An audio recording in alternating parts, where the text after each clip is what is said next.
Bonjour, bonjour. On se retrouve aujourd'hui pour une belle petite histoire.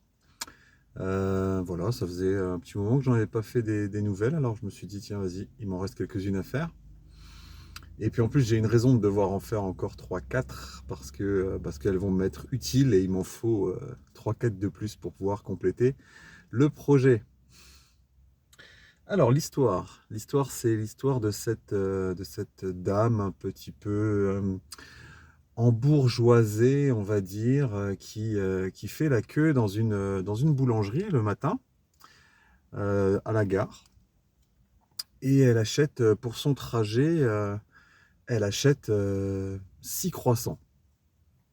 Ok, donc elle achète 6 croissants et elle se dit, tiens, j'en ai acheté 6, il m'en faut que 5, je vais m'installer et je vais en manger un.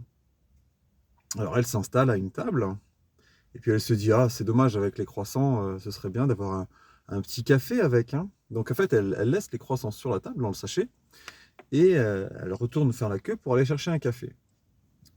Et quand elle revient à la table où elle était, elle voit qu'il y a une sorte de clochard, on va dire, hein, on va l'appeler comme ça. Ça fera la belle et le clochard. Donc on a une sorte de clochard qui est là avec le sachet, avec les croissants et il regarde le sachet de croissants et il prend un croissant. La dame, elle vient, elle se dit, bon, allez, il a sans doute très faim, c'est déjà bien qu'il mange plutôt qu'il boive, enfin, vous voyez, tous les stéréotypes qu'on peut avoir là-dessus. Et donc, elle s'assoit à côté de lui, elle le laisse manger le croissant, et comme elle a son café, ben, elle prend un croissant aussi. Là, le clochard, il la regarde, puis elle regarde le clochard, puis le clochard, il finit son croissant, et il en prend un deuxième. Là, la dame, elle regarde le clochard, et bon, ben, allez, hein, c'est pas grave, j'en rachèterai. Et le clochard, il mange son deuxième croissant et elle se dit, bon, je vais peut-être quand même le manger aussi, hein, si déjà. Donc elle prend un deuxième croissant. Et là, le clochard, il regarde la dame encore, mais il dit rien. Et puis elle continue, elle se dit, mais pourquoi il me regarde comme ça? Puis il reste deux croissants. Et là, le clochard, il prend un troisième et puis il commence à le manger un peu plus vigoureusement. Et puis la dame, elle se dit, mais mince, enfin, quand même, quoi. Elle prend le sachet, elle le garde avec elle. Là, le clochard, il la regarde comme ça. Il n'ose rien dire. Et puis il s'en va.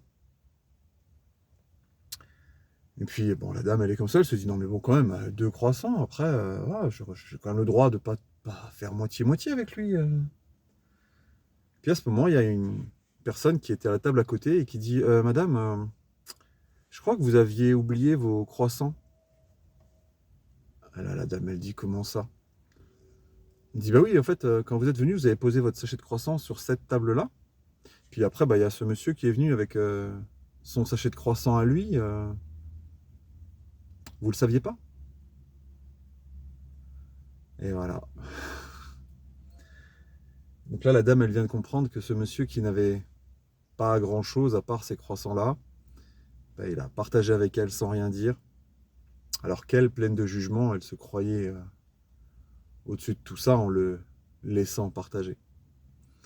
Alors la petite suite de l'histoire, c'est que la dame, elle a quand même essayé de chercher le monsieur pour le remercier, mais elle ne l'a pas trouvé, hein. Elle ne l'a pas trouvé. Euh, si vous avez des choses à dire, si vous avez des choses à faire, faites-les. Ne les gardez pas pour vous. Si des choses que vous avez envie de dire, gentilles ou pas gentilles, hein, dans la mesure où on peut juger, dites-les. Ne restez pas dans votre coin avec vos idées, avec votre perception des choses. Elle a tout à fait le droit d'être erronée. Et c'est bien si on clarifie tout. Ouais, tout. Allez, belle journée.